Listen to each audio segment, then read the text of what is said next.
lo que veo yo es que están entrando, pero de poquito en poquito, casi que como que estuviera programado para que no entraran de un solo todos, ¿verdad?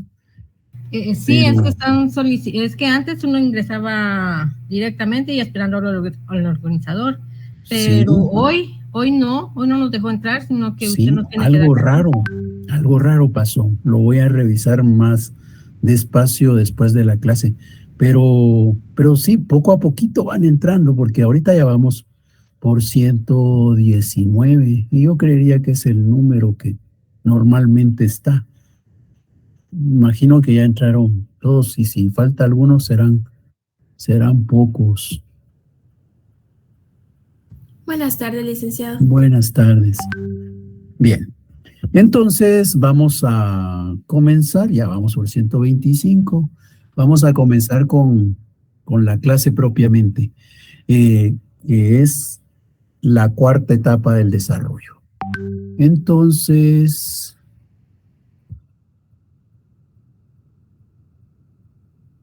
vamos a compartir una presentación.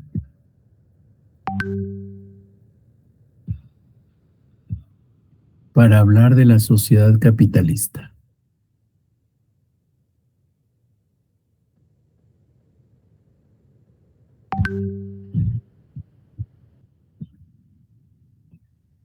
¿Qué hay con relación a la sociedad capitalista?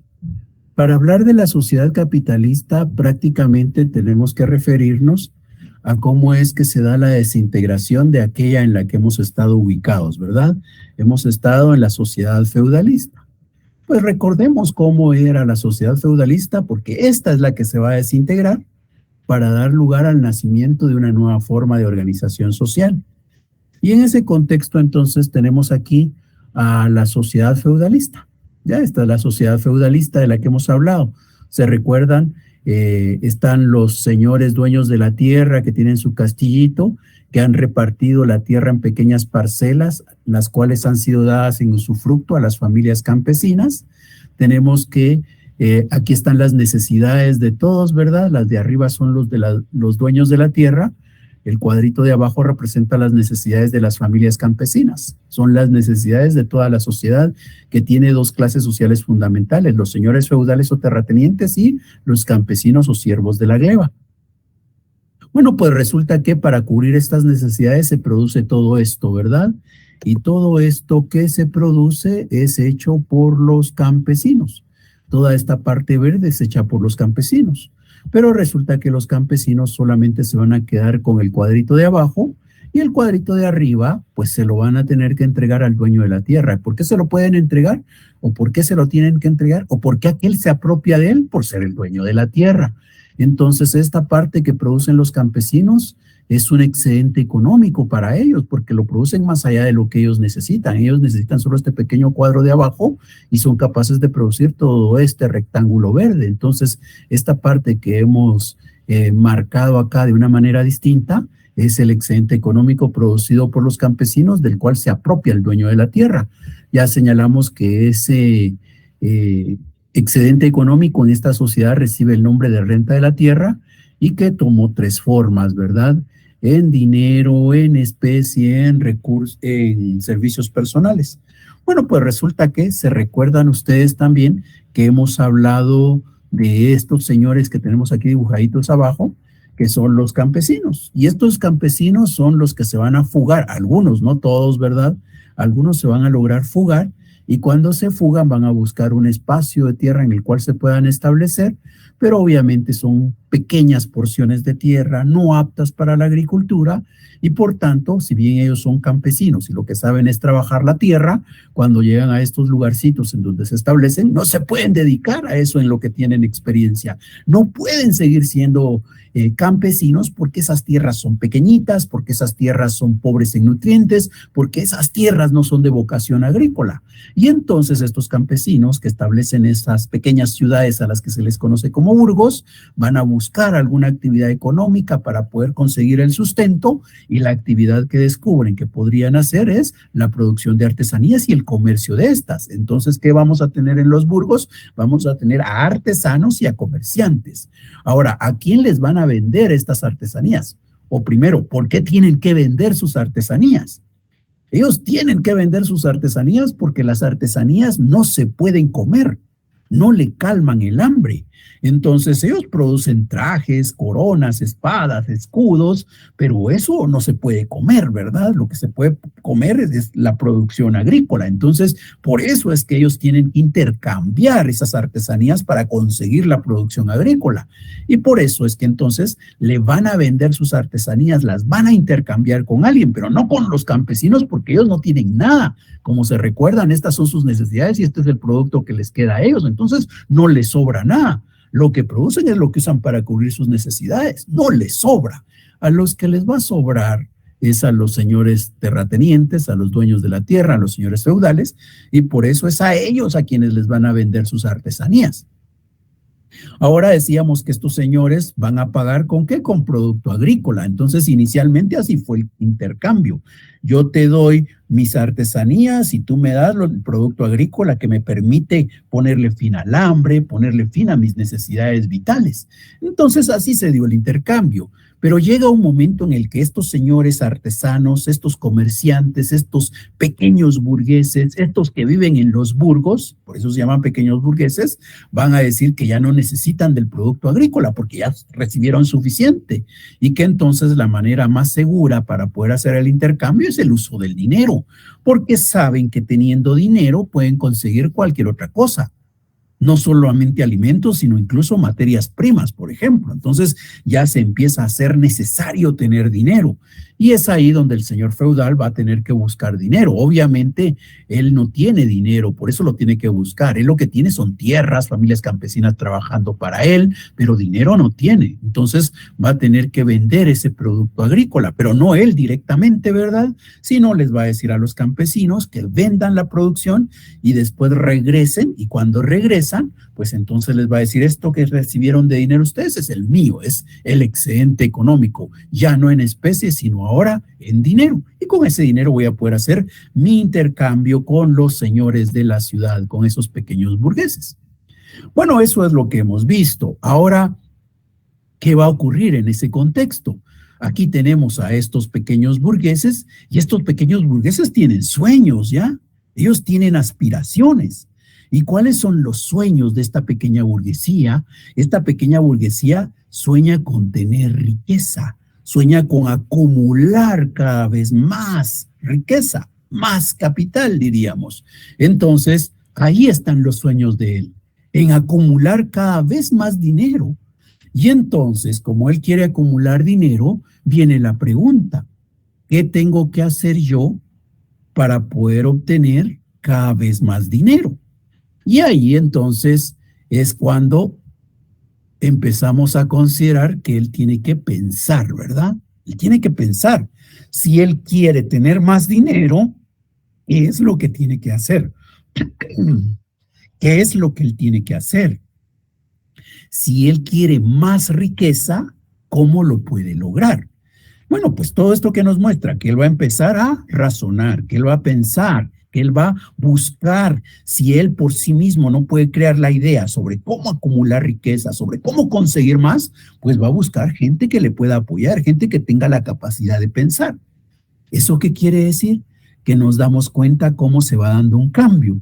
Porque decíamos, el feudalismo, este señor dueño de la tierra y estos campesinos dicen, como estamos bajo la religión nos frena, la religión nos dice no piensen, la religión nos dice pues esperen la voluntad de Dios, no estén descubriendo, no estén inventando, aquí lo que hay que esperar es lo que Dios quiere que pase. Pero este señor ya no está diciendo eso. Este señor dice, yo quiero más riqueza, yo quiero más riqueza. ¿Y cómo puedo conseguir más riqueza? Ah, piensa.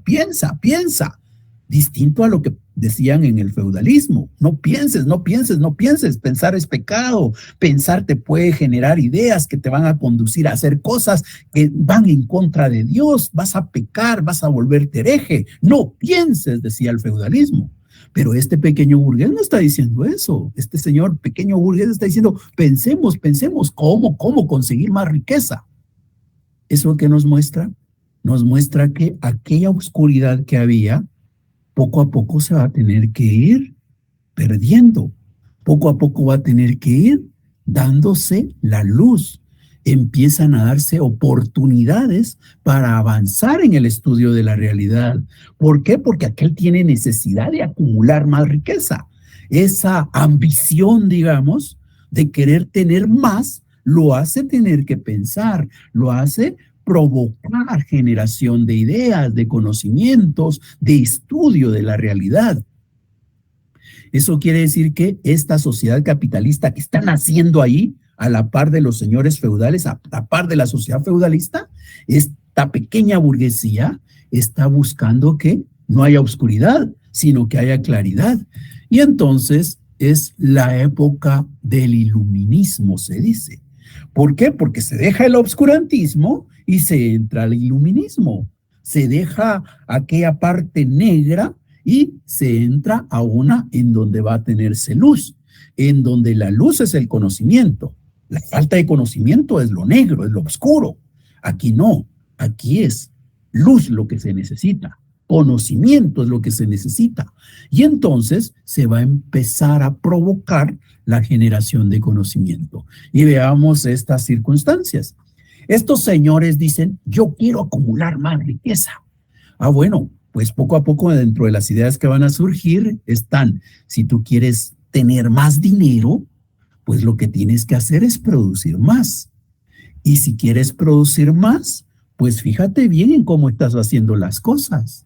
Fíjate bien en los instrumentos que estás utilizando. De repente, si puedes hacer que tus máquinas operen de otra manera, sean más eficaces, sean más productivas, puede ser que produzcas más, vendas más, y entonces vas a recibir más dinero. Y entonces dicen estos señores, definitivamente esto es lo que hay que hacer, ¿verdad? Busquemos la manera de que nuestras máquinas mejoren. Pero cuando ellos están diciendo, mejoremos nuestras máquinas, quiere decir que hay que provocar que hayan científicos dedicados a estudiar cómo hacer que estas máquinas se vuelvan mejores que las que hoy estamos utilizando. Y aquí tenemos algunos ejemplos, ¿verdad?, de cómo es que la máquina que se utilizaba para tejer, la máquina que se utilizaba para la producción de las prendas de vestir, fue evolucionando. Miren cómo era la de 1755 y vean cómo llegó a ser la de 1910. De repente alguien podría decir por ahí, pero yo le veo pocos cambios, ¿verdad? La verdad es que no son pocos los cambios, son bastantes, ¿ya? ¿Y qué quiere decir? Que alguien tuvo que pensar en cómo hacer que esta máquina cambiara y permitiera lograr productos de mejor calidad y al menor tiempo posible. Igual lo tenemos acá. Vean cómo evolucionó esa máquina de coser. ¿Y eso qué evidencia? Conocimiento, ¿ya? Los instrumentos que se están utilizando nos están mostrando cómo se está generando conocimiento. Esta sociedad capitalista, desde un principio, provocó la generación de conocimiento. ¿Pero por qué andaba buscando generar conocimiento?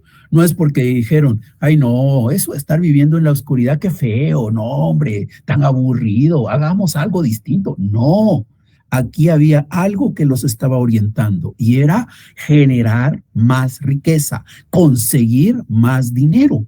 Y descubrieron que para conseguir más dinero había que producir más y que para producir más era necesario tener cada vez mejores instrumentos en el trabajo. Y eso se sigue dando desde allá, de cuando surgió esta sociedad, en esos momentos en que se están dando esos primeros talleres artesanales, hasta nuestros días, ¿ya? Esto siguió evolucionando, esto no paró, esto sigue cada día evolucionando más, cada vez hay más conocimiento. Esa es una característica de esta sociedad. Bueno, pues vemos entonces cómo al interior de aquella sociedad feudalista que provocó el obscurantismo como consecuencia del alto peso que tuvo la Iglesia Católica, va a haber en su interior nacer una nueva forma de organización social. A esa nueva forma de organización social que están haciendo allí adentro del feudalismo es a la que se le conoce como capitalismo. Y están haciendo adentro, ¿por qué? Porque vimos cómo los campesinos, que son un grupo o una clase social de esa sociedad feudalista, son los que poco a poco se van a desplazar, van a conformar los burgos, y esos burgos son los que de alguna manera manifiestan, materializan el surgimiento de esta sociedad a la que hoy llamamos capitalismo. Entonces está surgiendo una nueva forma de organización. Pero aquí podemos ver estas gráficas. Estas gráficas, ¿cómo nos muestran? Estas curvas, ¿qué es lo que reflejan? Primero, nos reflejan cómo la sociedad feudalista nació, alcanzó su máximo esplendor y poco a poco entró en decadencia. Poco a poco entró en decadencia y empezó a surgir dentro de ella una nueva sociedad que va en expansión. Y hay quienes dicen que en este momento puede ser que esté entrando en decadencia, ¿verdad? Pero también hay quienes dicen que no, que esto todavía falta mucho tiempo como para pensar en que va a desaparecer. Lo cierto es que cuando vemos estas gráficas, estas curvas, nos muestran aquí un punto, ¿verdad? Un punto de intersección. ¿Qué nos refleja? Podríamos pensar en que el poder se refleja, se evidencia cuando vemos para arriba. Y entonces, aquí, por ejemplo, vemos cómo el feudalismo es lo más importante, pero vemos cómo el feudalismo entra en decadencia. El feudalismo está entrando en decadencia, cada vez tiene menos peso, pero el capitalismo, al contrario, cada vez tiene más y más peso. Llega un momento en el cual son iguales, ¿verdad? Y cuando son iguales, bueno, pues ahí lo que vamos a tener es una situación en donde hay dos iguales, pero no se puede quedar ahí, ¿ya? Ese momento en donde las dos fuerzas son iguales no puede quedar para siempre. Lo que va a ocurrir ahí es que como no pueden aceptar que son iguales, van a hacer una lucha entre ellos. Y esa lucha va a determinar qué es lo que va a ocurrir. Si sigue prevaleciendo el feudalismo o en su lugar el capitalismo se libera de esa presión y se expande tranquilamente. Allí, en ese cruce de líneas, lo que vamos a tener es un momento en donde se va a dar una transición, una lucha realmente. Bueno, pues antes de que ocurra esa gran lucha entre los feudalistas y los capitalistas para establecer quién es el que va a tener el control de la sociedad, antes que ocurra esa lucha, pues se está dando aquí una formación de conocimiento, ¿ya? Los capitalistas desde el principio empezaron a formar conocimiento, incluso antes de ser ellos la clase dominante en el mundo. Ellos eran una clase que existía ahí dentro de la sociedad feudalista. Esos artesanos, esos comerciantes de los que hemos hablado, que son la clase dominante en el capitalismo, en aquel entonces no eran los dominantes. En aquel entonces el poder lo tenía el señor feudal. Pero en esa etapa ellos están generando conocimiento, como lo hemos dicho. Esa etapa en donde se está generando conocimiento da lugar a hablar de estos dos conceptos, el renacimiento por un lado y la ilustración por el otro. ¿Qué diferencia hay entre el renacimiento y la ilustración? Fundamentalmente la diferencia está en cuanto a qué tipo de ideas son las que se están generando. Aquí se habla de renacimiento porque se renace. Se recuerdan que cuando hablamos de las concepciones decíamos, las concepciones es cuando surge, cuando brota, cuando nace el conocimiento, dijimos con las concepciones filosóficas allá en la esclavitud. Bueno, pues esas concepciones que nacieron en la esclavitud se quedaron guardaditas, nadie las revisó, nadie las discutió, nadie las desarrolló, pero ahora que están haciendo esta nueva sociedad, capitalismo, pues otra vez se empieza a retomar aquello. Entonces, por eso se dice renace, renacimiento, ¿ya? Resurge el conocimiento, vuelve a brotar el conocimiento que antes se había dejado guardado. Entonces, esos conocimientos que ahora existen, y que por eso se habla de renacimiento, esos conocimientos van a tener que ver con cómo mejorar los instrumentos que se utilizan para producir, en cómo mejorar esas máquinas, porque realmente antes no se usaban máquinas.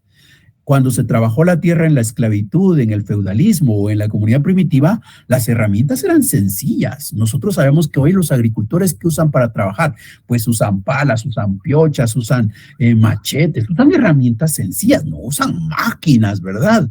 Pero los capitalistas no. Ellos empezaron a ver cómo creaban sus primeras máquinas y cómo esas máquinas se iban perfeccionando. Toda esa generación de ideas para crear esas máquinas y luego para irlas perfeccionando, todas esas ideas son parte del Renacimiento.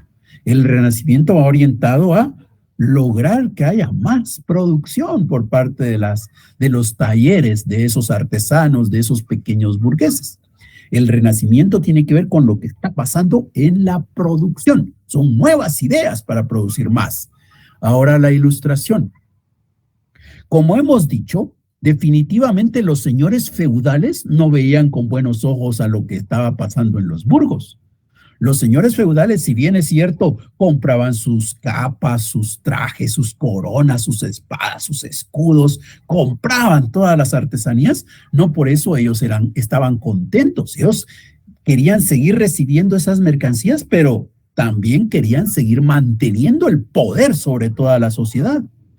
En cambio, esta pequeña burguesía dice, nosotros queremos seguir produciendo las artesanías y si quieren comprarlas, que nos las compren los señores feudales, pero queremos conseguir el poder para nosotros. Entonces hay un pleito ahí, los señores feudales queriendo conservar el poder y la pequeña burguesía haciendo sus esfuerzos por ver cómo conseguía ese poder político. Pero entonces ahí es otro tema, porque viene esa pequeña burguesía y dice, ¿qué podemos hacer para conseguir el poder político? ¿Cómo podemos lograr el poder político? Pues eso implica que hay que pensar sobre cómo conseguir el poder político, hay que pensar sobre qué ideología es la que nos va a servir para luchar contra esos señores feudales.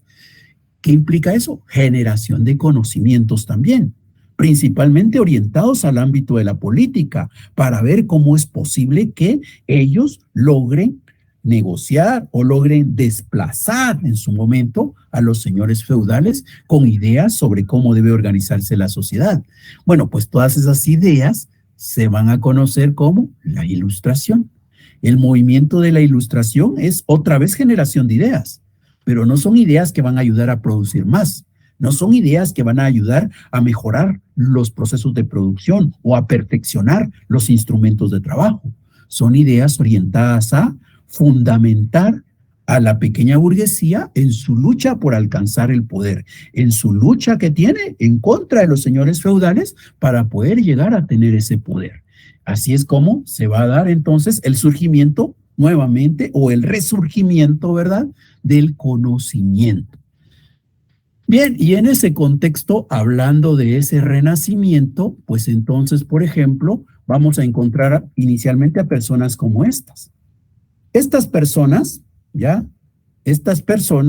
son primero Copérnico, Kepler, que son los que tenemos a la izquierda, pues ellos son los primeros que van a empezar a generar ideas sobre ciencia, diríamos nosotros, sobre física, sobre astronomía, ideas que van a ir ayudando a que las máquinas sean mejores, a crear las máquinas y a hacerlas mejores. Estos señores son los que van a empezar.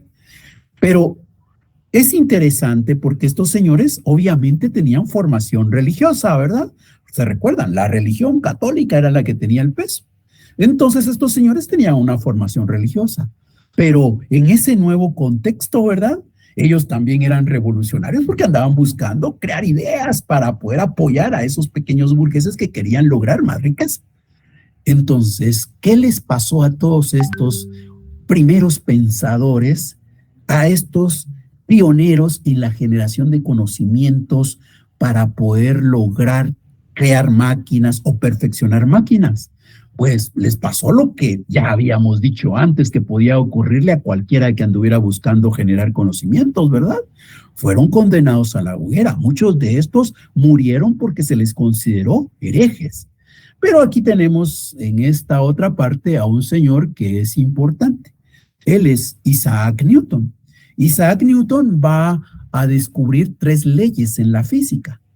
Obviamente las leyes de la física al final de cuentas se van a ir utilizando en los procesos de producción, en los procesos de perfeccionamiento de máquinas, ¿verdad? Pero este señor es el generador de esa ciencia. Él va a procurar que haya una ciencia. Pero aquí es algo interesante. Se recuerdan que esto es lo que habíamos dibujado antes cuando teníamos a don Aristóteles y a don Platón caminando por las calles. Y decíamos que en aquella época de la esclavitud, ellos que estudiaron, ellos hicieron nacer las ideas, y por eso son concepciones, ¿verdad? Hicieron nacer esas primeras ideas, pero eran sobre todo, y por eso se llamaban filosóficas. Bueno, pero resulta que en esta época dicen, bueno, pues eso es lo que vamos a estudiar. Pero eso de estudiarlo así, completo, realmente es imposible. Ningún ser humano tiene la capacidad como para entender toda la realidad, dicen estos señores. Y entonces, ¿qué es lo que podemos hacer? Hagámoslo fácil. Dividámonos la realidad. ¿Ya? Dividamos la realidad. Y que cada quien se dedique a una parte de ella. Algunos van a preferir estudiar la naturaleza. Y entonces van a estudiar el agua, cómo el agua se evapora, cómo el vapor del agua hace fuerza y cómo la fuerza del vapor de agua puede mover una máquina. Ah, ¿estás preocupado por la naturaleza? Sí. ¿Qué nos queda? Ah, nos queda la sociedad. ¿Estudiamos la sociedad? La verdad es que estudiar la sociedad en este momento no es prioridad. Porque ¿qué es lo que queremos? Principalmente lo que queremos es crear máquinas y luego perfeccionarlas. ¿Nos ayuda a estudiar la sociedad en eso? No, no nos ayuda. Entonces, ¿en dónde vamos a centrar nuestra atención? En la naturaleza. Allá arriba, ¿qué es lo que tenemos? Ah, preocuparnos por, ¿puede el ser humano pensar de verdad? ¿Y cómo es que generamos el pensamiento? ¿Y cómo saber que el pensamiento de verdad refleja la realidad o no? ¿Será que de verdad podemos llegar a conocer la realidad? ¿No será que solo nos la imaginamos en nuestra mente? Todo esto cabería acá, pero eso es lo que ahora llamamos más propiamente filosofía, ¿verdad? Entonces todo esto del pensamiento dijeron tampoco, ya, por el momento nuestra preocupación es solamente este campo. Entonces, ¿qué tenemos ahí? Que la realidad ha sido dividida en tres campos.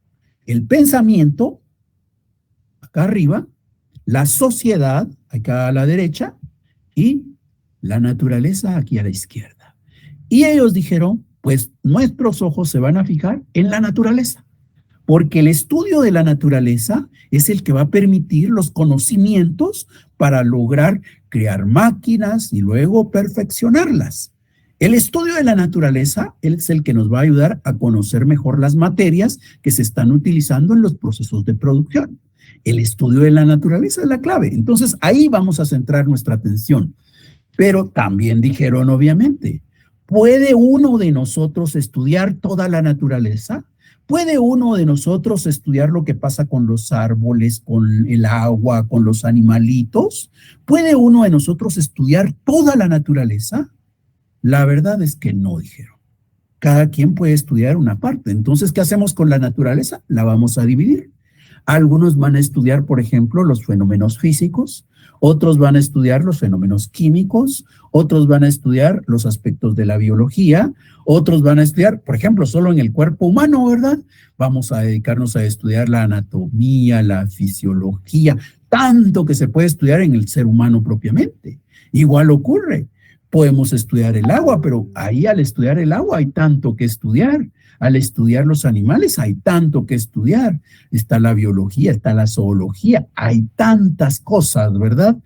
Y dijeron, pues, que cada uno se especializa en una porcioncita de esa naturaleza.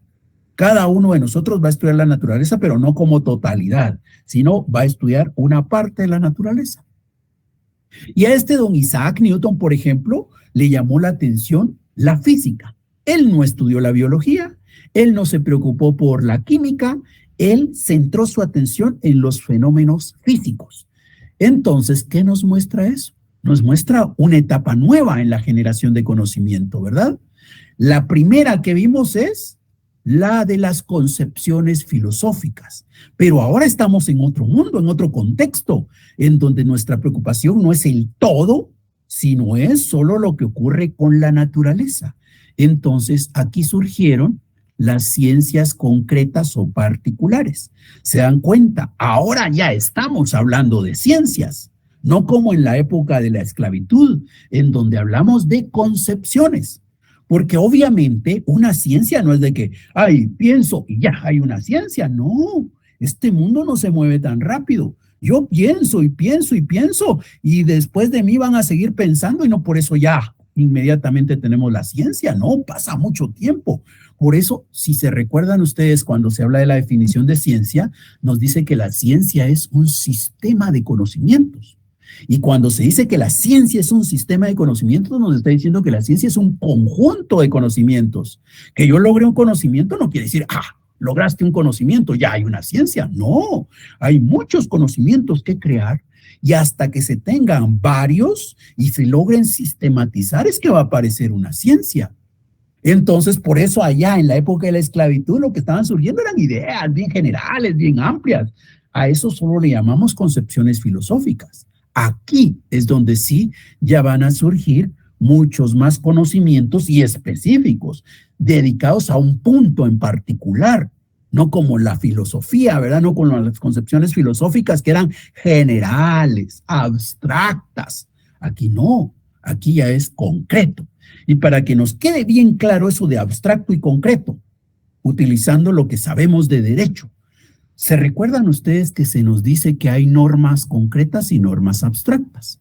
Por ejemplo, la norma contenida en el Código Penal, cuando yo estudio uno de los tipos que están incluidos ahí, ejemplo, el homicidio, pues lo que tengo es una norma que es de carácter general, que es de carácter abstracto, ¿ya? Porque cuando se define el delito de homicidio en el Código Penal, no se está pensando en una persona, se está pensando en toda la sociedad. ¿Eso qué quiere decir? Es abstracto. Es abstracto porque es para todos, es de todos, es en general. Pero cuando yo estoy ante una sentencia dictada por un tribunal con competencia en este tema, es lo que tengo en la sentencia. En la sentencia también tengo una norma. Pero esa norma que está contenida en la sentencia, esa norma, por ejemplo, que dice, se condena a esta persona a que guarde prisión por 10 años. Esa es una norma. Está diciendo qué es lo que hay que hacer. ¿Qué hay que hacer? Guardar prisión por 10 años. Esa norma no es general, porque esa norma se dictó pensando en una persona a la que se le comprobó en un proceso que tenía responsabilidad en la comisión de un delito de homicidio. Entonces, como se le ha logrado demostrar, se emite una norma. Esa norma no es abstracta, porque no es para cualquiera, no es para todos. Esa norma es concreta. ¿Por qué? Porque es específicamente para este fulanito al que tenemos bien identificado y al que se le ha condenado a prisión de 10 años. Eso es lo concreto. Lo abstracto es así, para cualquiera, para todos, es general. Igual ocurre acá. Las concepciones filosóficas son así, amplias, generales, para todo, abstractas. Las ciencias no. Las ciencias son concretas, son particulares, estudian una porción propia. Por ejemplo, hemos hablado de la física. ¿Por qué? Porque la física es la ciencia que más desarrollo alcanzó en aquel momento. Bueno, pues la física tenía también una realidad dentro de esta naturaleza que iba a estudiar. Esa es una ciencia concreta, es una ciencia particular. Y no solo la física surgió, ¿verdad? Sino surgieron muchas de las ciencias naturales que hoy nosotros conocemos. ¿Y a cuáles llamamos ciencias naturales? Se recuerdan que antes, por lo menos, allá en la primaria existía ciencias naturales. En la secundaria existía ciencias naturales. En tercero básico seguía hablándose de ciencias naturales, pero ahí solo una nos explicaban, ¿verdad? ¿Cuál? La física. Bueno, pues ciencias naturales hay muchas, la física es una. La química, la biología, la anatomía, cada una que se dedica a estudiar cada parte de lo que puede haber en la naturaleza, es una ciencia natural, es una ciencia concreta o particular. Y cuando surgieron allá en el Renacimiento, surgieron estas ciencias concretas o particulares. ¿Y por qué surgieron? Porque los capitalistas estaban interesados, porque esa pequeña burguesía quería tener conocimiento científico que le permitiera crear máquinas y luego que le permitiera perfeccionarlas. ¿Y por qué querían crear máquinas? ¿Por qué querían perfeccionar máquinas? Porque querían producir más. ¿Y por qué querían producir más? por el sueño aquel, por la aspiración que tenían. ¿Cuál? Lograr más riqueza, acumular más riqueza.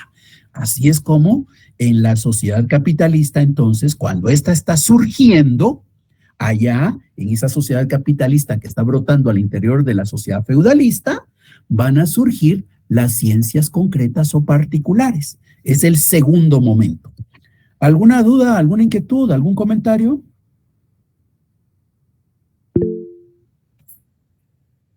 No, licenciado, gracias. Gracias. Por el momento todo claro, Lic. Gracias. Bien, entonces, como hemos dicho, la gran pregunta que tiene esa pequeña burguesía es cómo hacer crecer la riqueza. Bueno, pues veámoslo. Ellos tienen talleres. Esos talleres son como empresitas, diríamos ahora. Tienen sus talleres artesanales. Y ellos saben que para poder tener más riqueza hay que vender más. Porque si mi empresa no vende, quiebra. Si yo quiero tener más riqueza, tengo que vender más. Pero si yo quiero vender más, tengo que producir más, ¿verdad?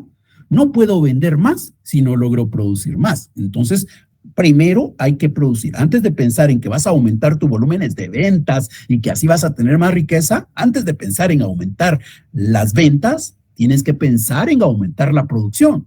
No puedes vender más si no has logrado producir más. Entonces, ¿cómo logro producir más? Para lograr producir más, necesito de gente que trabaje las máquinas. Necesito de fuerza de trabajo. Pero si lleno mi taller de trabajadores, tampoco quiere decir que voy a lograr producir más. ¿Qué necesito además de los trabajadores? Pues necesito que hayan materias primas. Si tengo a los trabajadores y tengo a las materias primas, entonces voy a lograr producir más, voy a vender más, mi riqueza se va a hacer más grande. Tengo que conseguir trabajadores. Muy bien. Ahora, ¿en dónde estaban los que podrían trabajar en aquella época?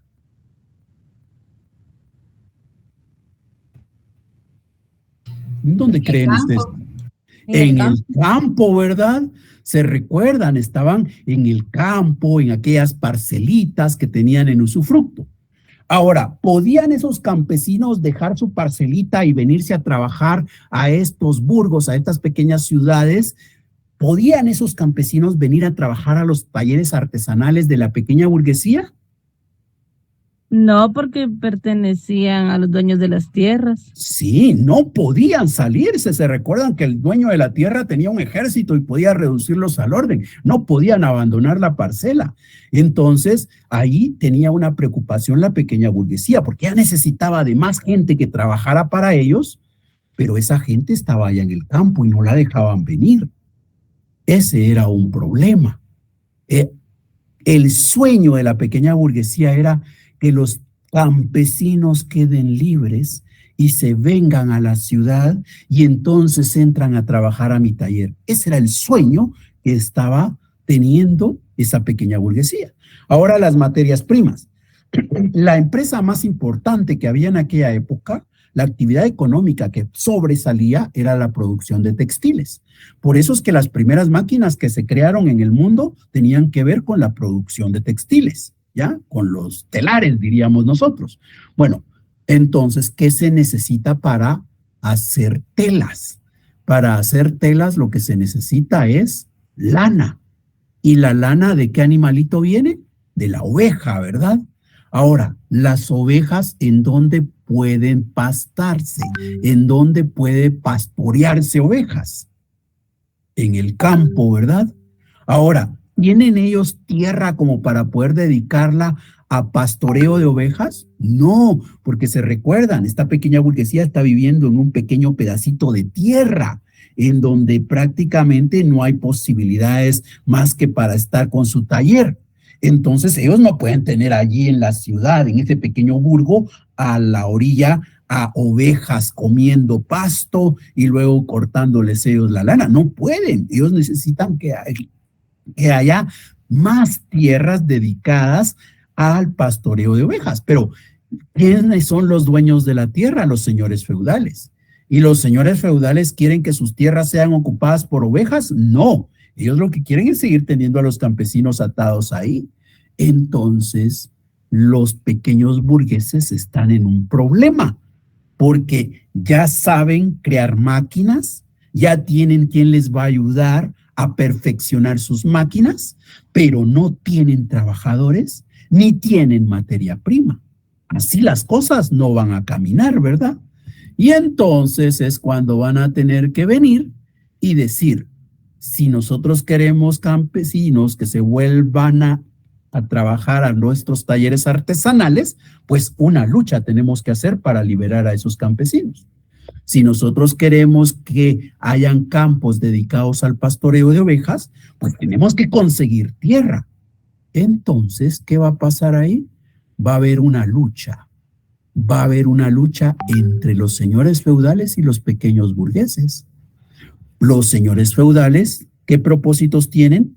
Seguir teniendo atados a los campesinos y dedicar las tierras a la agricultura. Eso es lo que quieren seguir conservando. Por eso hay quienes les dicen conservadores, ¿verdad? Que andan buscando mantener a los campesinos atados a la tierra y esas tierras dedicadas a la agricultura. Ahora, ¿qué quiere la pequeña burguesía? Que los campesinos queden libres, se vengan a la ciudad y esas tierras, al ya no dedicarse a la agricultura, se dediquen al pastoreo de ovejas. Obviamente eso no se puede conciliar, ¿verdad? No se puede lograr que los propósitos de ambas clases se alcancen. No se puede.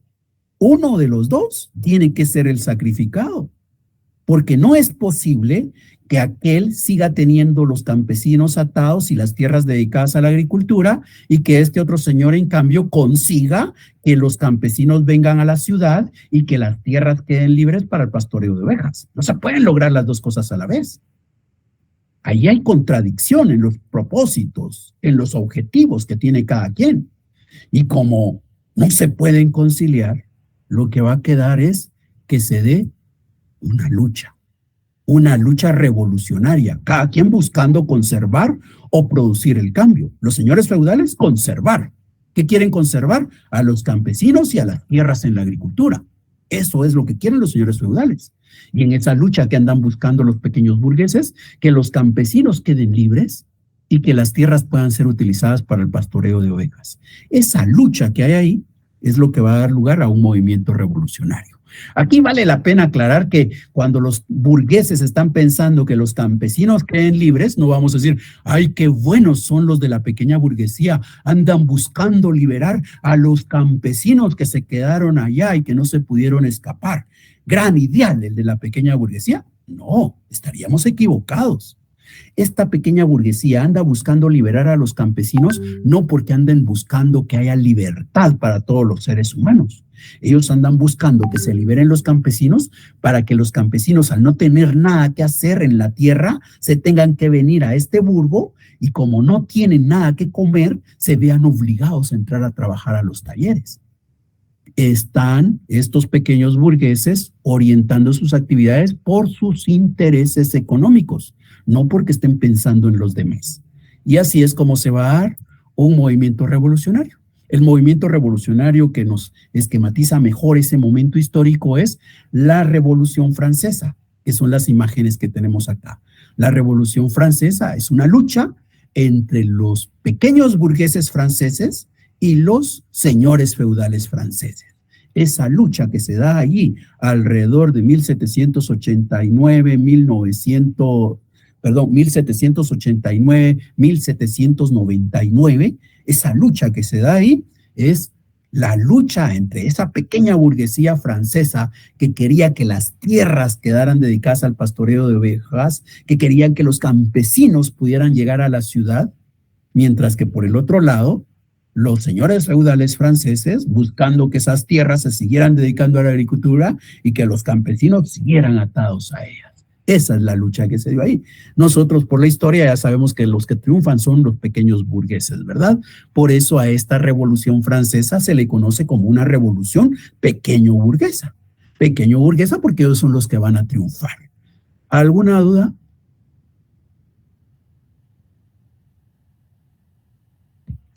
No, muchas gracias. Bueno, entonces nos quedamos acá Agradezco la atención y estaríamos nuevamente en clases el próximo miércoles, siempre a las 18 horas. Muchas gracias, se cuidan y Gracias, feliz fin de licenciado. semana. Feliz tarde. Feliz noche, licenciado.